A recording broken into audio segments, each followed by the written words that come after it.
Ouviremos agora as palavras do ministro Paulo Guedes.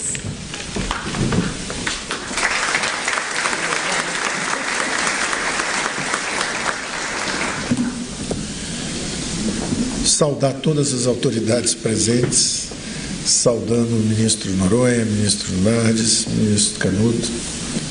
Economizo um pouco de tempo. Boa tarde a todos.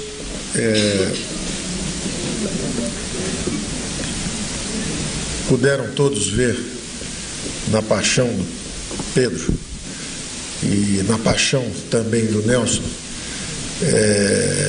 o que é a inspiração para um bom desempenho numa instituição.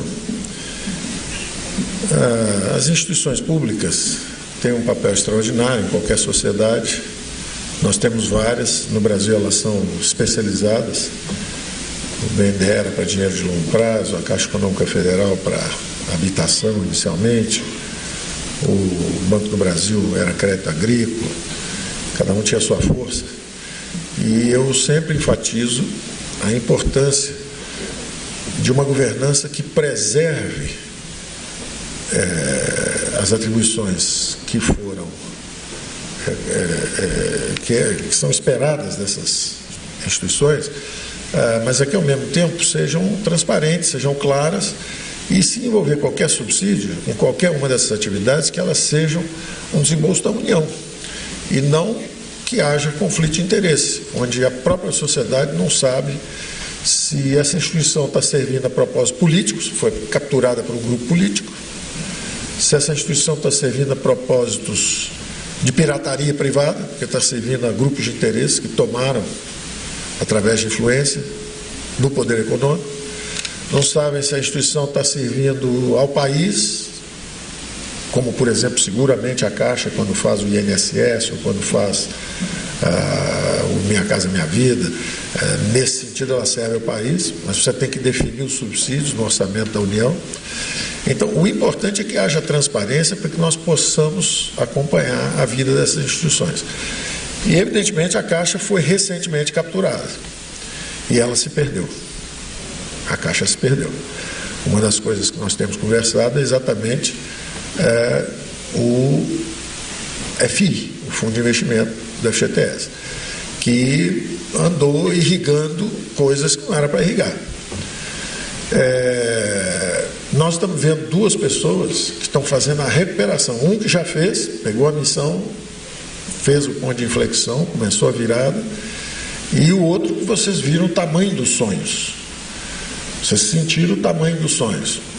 Uma pessoa ainda jovem, muito preparada, um background acadêmico extraordinário, muita determinação pessoal, uma história, uma luta, uma história de luta, uma vida de luta e bem-sucedida.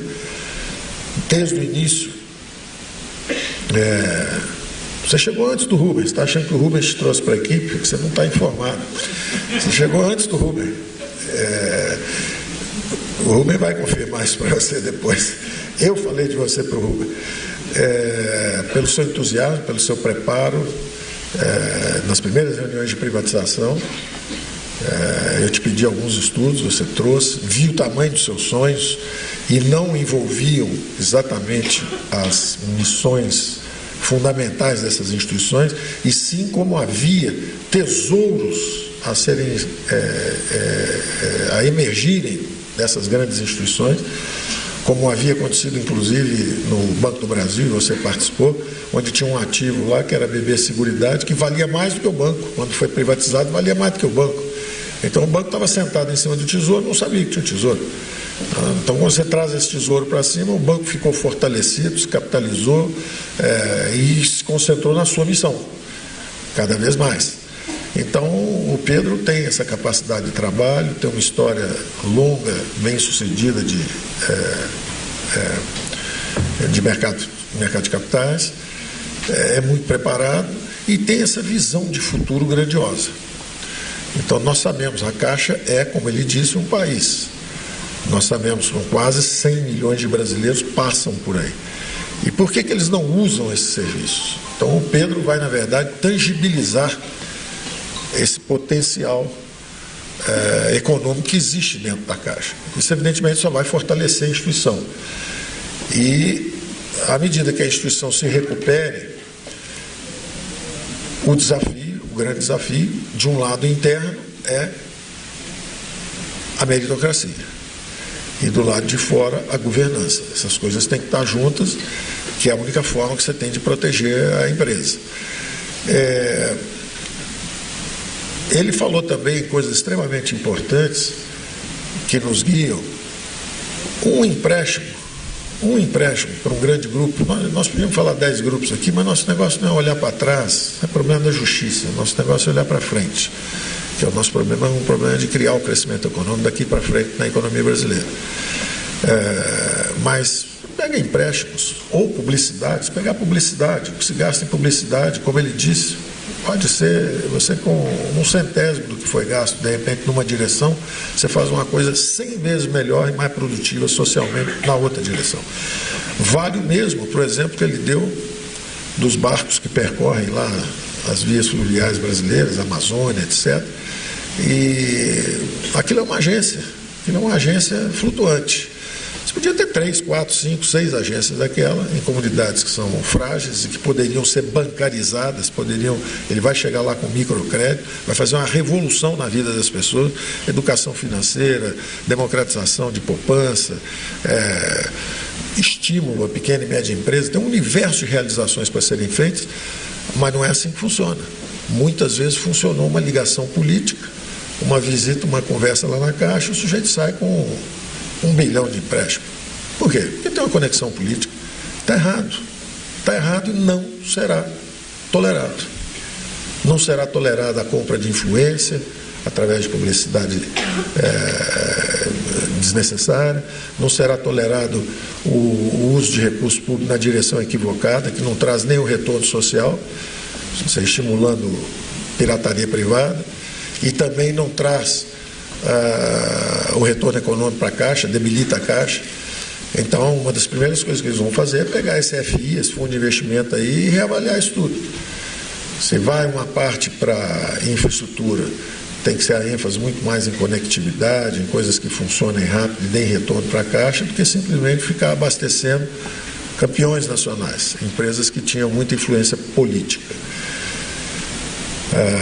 A Caixa teve também envolvida, vocês sabem, algumas estatais tiveram, né? O Petrolão aconteceu numa empresa estatal, o Mensalão aconteceu numa empresa estatal, e também a Caixa andou com problemas, foi gente parar em Curitiba, também dentro de uma empresa estatal. Nós temos que ensinar, nós temos que aprender dessa experiência, que a própria eleição do presidente Bolsonaro é um sonoro não da sociedade brasileira a esse tipo de comportamento. Então, mesmo que nós nos congratulemos, botando, às vezes, um abraço um no outro, nosso excelente trabalho, o que a gente quer daqui para frente é o seguinte: onde estávamos nós todos enquanto isso aconteceu? Se nós somos tão bons assim, por que não impedimos? Onde estávamos nós? Hipnotizados? Estimulados de uma forma inadequada? Essa é a pergunta que nós temos que responder, todos nós. Seja o que estava na iniciativa privada e foi lá buscar influência, seja o que estava no setor público e tinha que proteger os recursos entregues sob guarda. Ninguém é infalível, erro todo mundo faz. Um investimento dá errado, é da vida, acontece. Agora, a corrupção sistêmica é intolerável e inaceitável. Uma coisa é errar um investimento e acontece, e às vezes o banco não tem o retorno esperado. Outra coisa totalmente diferente é não existir nem o projeto. O que existe é o acerto e a busca do recurso na instituição pública. Então, isso cabe a todos nós. Daí nossa decisão também como grupo e como time de trabalhar muito próximo de TCU, muito próximo do Ministério Público, de todo mundo. Nós queremos, inclusive os próprios funcionários, é um choque de cidadania. Quem descobriu algo errado, no sistema antigo, na antiga política, quem descobre algo errado tem que abafar a fumaça rápido, porque senão vai ter problema profissional. No nosso sistema é o contrário. Quem sinalizar onde tem a fumaça antes que pegue fogo tem que ser premiado, porque está protegendo recursos públicos. Então nós temos que inverter essa lógica. E nós vamos inverter essa lógica com a ajuda do TCU, com a ajuda de todo mundo. O TCU tem sido vigilante, tem descoberto muita coisa, nossa equipe tem interagido desde o primeiro dia que chegamos aqui, tem aprendido muito e quer consertar e melhorar. Então eu vou fazer palavras breves, porque eu acho que nós já tivemos uma inspiradíssima inauguração com o nosso presidente Nelson I, um líder produzido em casa. Agora temos um vindo de fora também extraordinariamente inspirador, e eu acho que isso tudo só depõe a favor do futuro da Caixa, que tem um passado brilhante, teve um episódio de perdição que todas as grandes instituições públicas brasileiras já tiveram, mas está voltando para os seus maiores desígnios.